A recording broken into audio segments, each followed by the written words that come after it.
कभी वो सोनिया गांधी के रिमोट कंट्रोल कहलाए, तो कभी सियासत के सबसे सुलझे हुए राजनेता। कभी मनमोहन बोलकर उनकी आलोचना हुई, तो कभी देश के सबसे सफल अर्थशास्त्री का तमगा भी उन्हें हासिल हुआ। 2 बार लगातार प्रधानमंत्री रहने वाला यह चेहरा तो एक है, लेकिन इसके किरदार कई। इस विराट सियासी शख्सियत के किरदारों की कई दिलचस्प और अनसुनी कहानियां हैं, जिन्हें आज हम आपके साथ साझा कर रहे हैं।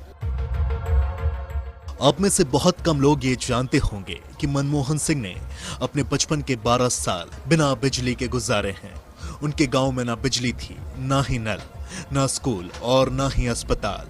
मनमोहन सिंह अपने गांव से मीलों दूर पैदल चलकर एक उर्दू मीडियम स्कूल में पढ़ने जाते थे। बिजली के अभाव में रात को वो केरोसिन लैंप की रोशनी में पढ़ा करते थे। अगर आपने ध्यान दिया हो तो मनमोहन सिंह बेहद मोटा चश्मा पहनते हैं। अपनी कमजोर आंखों के बारे में उन्होंने एक बार कहा था, लैंप के मध्यम प्रकाश में पढ़ने से मेरी आंखें कमजोर हो गईं। उर्दू मनमोहन सिंह की पहली जुबान है। जब भी उन्हें हिंदी में भाषण देना होता है तो वो उर्दू के ही बड़े अक्षरों में लिखा होता है। मनमोहन सिंह को हिंदी पढ़नी नहीं आती है। जगदीश भगवती दुनिया के जाने माने अर्थशास्त्री हैं और कैम्ब्रिज यूनिवर्सिटी में मनमोहन सिंह के दोस्त भी। अपने दोस्त का एक किस्सा सुनाते हुए जगदीश एक इंटरव्यू में कहते हैं, यूं तो मनमोहन ने सारे शहरी तौर तरीके सीख लिए थे, लेकिन उनकी एक ऐसी आदत थी जो इंग्लैंड में रहकर भी नहीं बदली। मनमोहन का प्रारंभिक जीवन गांव में बीता था। भारत के गांव में लोग दिन भर फ्रेश रहने के लिए सूर्योदय के साथ ही नहा लेते हैं। मनमोहन सिंह इंग्लैंड आकर भी इस आदत को नहीं बदल सके। वो यहाँ सर्दियों में भी हर रोज सुबह 4 बजे ही नहा लेते थे। मुझे तभी लगा था ये किसी मुकाम पर जाएगा। मनमोहन सिंह की एक इमेज है कि वो बेहद कम बोलते हैं। उनके प्रधानमंत्री रहते अक्सर विपक्ष के नेता मनमोहन कहकर उन पर तंज कसते थे। संजय बारू अपनी किताब एक्सीडेंटल प्राइम मिनिस्टर में लिखते हैं कि वो बेहद शर्मीले और चुप्पे थे। जब दूसरे लोग बातें करते थे तो वो बहुत खुश हो जाते थे, क्योंकि उन्हें बोलना नहीं पड़ता था। अंतर्राष्ट्रीय बैठकों में भी उन्हें वो नेता पसंद थे जो बहुत बातें किया करते थे, जैसे अफगानिस्तान के राष्ट्रपति करजई। वो बहुत बोलते थे और मनमोहन सिंह मुस्कुराते हुए चुपचाप उनकी बात सुना करते थे। मनमोहन सिंह ने कैम्ब्रिज में भारत के निर्यात और आयात पर अपना शोध किया था। कैम्ब्रिज से वापस आने पर उन्हें विदेश व्यापार विभाग में बतौर सलाहकार रखा गया था और इस विभाग के मंत्री थे ललित नारायण मिश्र। मनमोहन सिंह की बेटी दमन सिंह उनकी जीवनी strictly personal Mohan and Gursharan में लिखती हैं, एक बार ललित नारायण मिश्र मनमोहन सिंह से नाराज हो गए क्योंकि वो कैबिनेट को भेजे जाने वाले एक नोट से सहमत नहीं थे। इस पर मनमोहन सिंह ने कहा कि वो दिल्ली स्कूल ऑफ इकोनॉमिक्स में प्रोफेसर की अपनी नौकरी पर वापस चले जाएंगे। प्रधानमंत्री इंदिरा गांधी के सचिव पीएन हक्सर को इसकी भनक लग गई।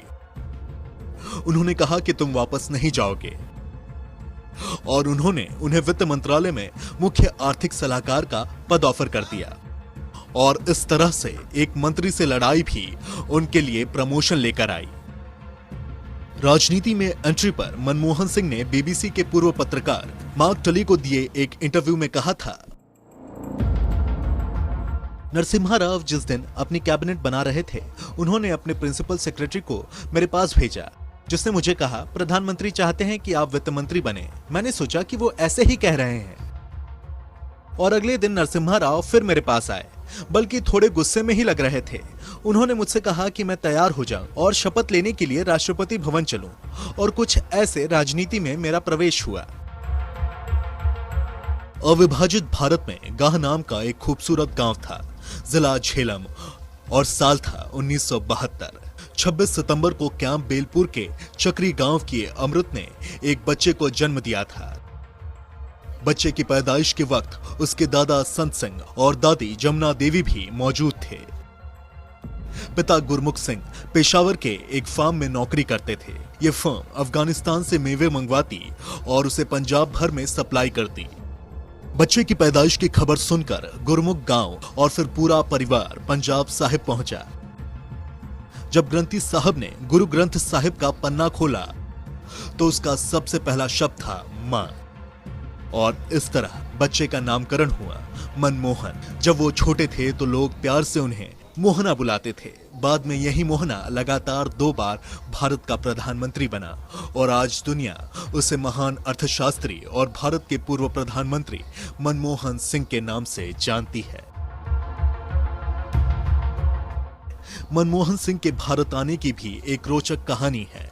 जब मनमोहन अपनी शिक्षा पूरी कर प्रख्यात अर्थशास्त्री राहुल प्रविश के अधीन संयुक्त राष्ट्र संघ में काम कर रहे थे, तभी उन्हें दिल्ली स्कूल ऑफ इकोनॉमिक्स में पढ़ने का ऑफर मिला।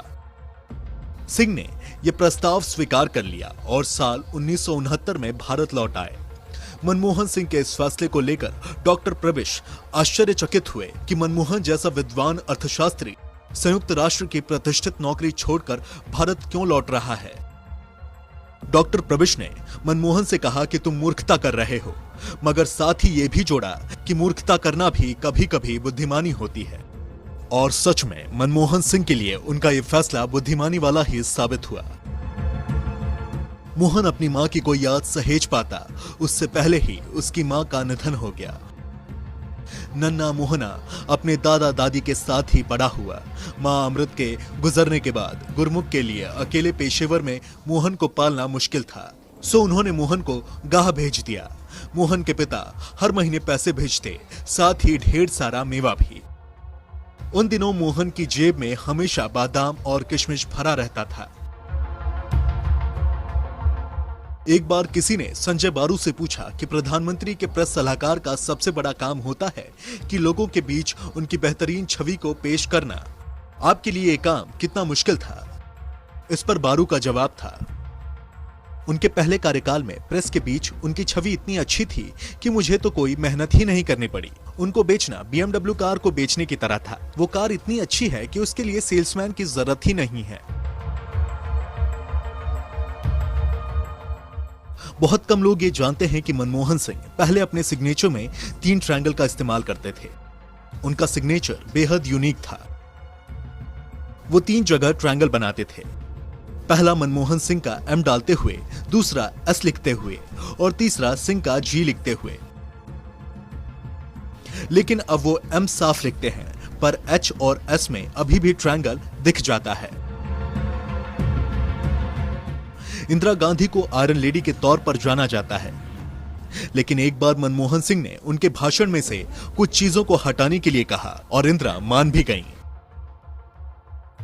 इस बात का जिक्र करते हुए खुद मनमोहन सिंह ने एक बार कहा था, इंदिरा गांधी के भाषण में जनता पार्टी सरकार की तमाम गलतियों और उसकी वजह से देश में आए संकट का जिक्र था, लेकिन एक बात मुझे खटक गई कि जनता पार्टी सरकार ने देश का विदेशी मुद्रा भंडार खाली कर दिया है। मैंने इंदिरा जी से कहा, मैडम विदेशी मुद्रा भंडार बहुत अच्छी हालत में है, इसीलिए अगर भाषण में ये बात आई तो बड़ी किरकिरी हो जाएगी। जनता सरकार से भले ही आपकी जो भी शिकायतें हों, पर यह बात सच है कि वो भरपूर विदेशी मुद्रा भंडार छोड़ गए हैं।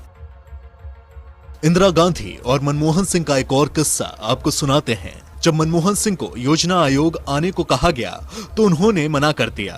जब पूर्व प्रधानमंत्री इंदिरा ने इसकी वजह पूछी तो मनमोहन सिंह ने उनसे कहा, मैडम मैं ब्यूरोक्रेट हूँ, अगर योजना आयोग जाता हूँ तो मुझे सिविल सर्विसेज छोड़नी पड़ेगी और रिटायरमेंट की पेंशन भी नहीं मिलेगी। तब इंदिरा गांधी ने तत्कालीन कैबिनेट सेक्रेटरी से इसका तरीका निकालने का आदेश दिया। पूर्व प्रधानमंत्री बराक ओबामा ने अपनी किताब अ प्रॉमिस्ड लैंड में मनमोहन सिंह की तारीफ करते हुए लिखा, मेरी नजर में मनमोहन सिंह एक बुद्धिमान राजनीतिक और वैचारिक रूप से ईमानदार व्यक्ति हैं। प्रधानमंत्री बनने से पहले ही उन्होंने भारत के लिए असाधारण काम किया है। मैं उन्हें भारत के आर्थिक कायाकल्प के चीफ आर्किटेक्ट के तौर पर देखता हूं। देश की सत्ता के सर्वोच्च स्थान पर पहुंचने वाले वो पहले सिख थे। सत्ता के सर्वोच्च स्थान पर पहुंचने के बाद भी उनकी छवि पूरी तरह से बेदाग बनी रही। उन्होंने पद प्रतिष्ठा और उसकी गरिमा को हर कीमत पर बनाए रखा और लोगों का भरोसा जीतने में भी कामयाब रहे। मनमोहन सिंह के बारे में कहा जाता है कि उनमें भ्रष्ट न होने की विलक्षण क्षमता है, मगर दबाव के आगे वो झुक जरूर जाते हैं। कुछ लोग तो ये भी कहते हैं कि भारतीय इतिहास में मनमोहन सिंह अपने उन कामों से अधिक जाने जाएंगे जो उन्होंने प्रधानमंत्री की बजाय वित्त मंत्री रहते हुए किया है। जवाहरलाल नेहरू के बाद मनमोहन सिंह भारत के पहले ऐसे प्रधानमंत्री हुए जिनके 5 वर्षों का कार्यकाल सफलतापूर्वक करने के बाद लगातार दूसरी बार प्रधानमंत्री बनने का अवसर मिला था। बहुत कम बोलने वाले मनमोहन सिंह कभी कभी अपनी शायरी से सबको चुप करा देते हैं। मनमोहन सिंह की आलोचना करने वाले अक्सर कहते हैं कि 4 दशक से ज्यादा एक शख्स राजनीतिक पृष्ठभूमि पर लगातार महत्वपूर्ण और निर्णायक पदों पर रहने वाले मनमोहन सिंह अवसरों के नायक रहे हैं। अपनी ना कोई नीति रही, ना ही अपना निर्णय। वो एक कठपुतली सरकार चला रहे थे जिसका पावर सेंटर था 10 जनपद।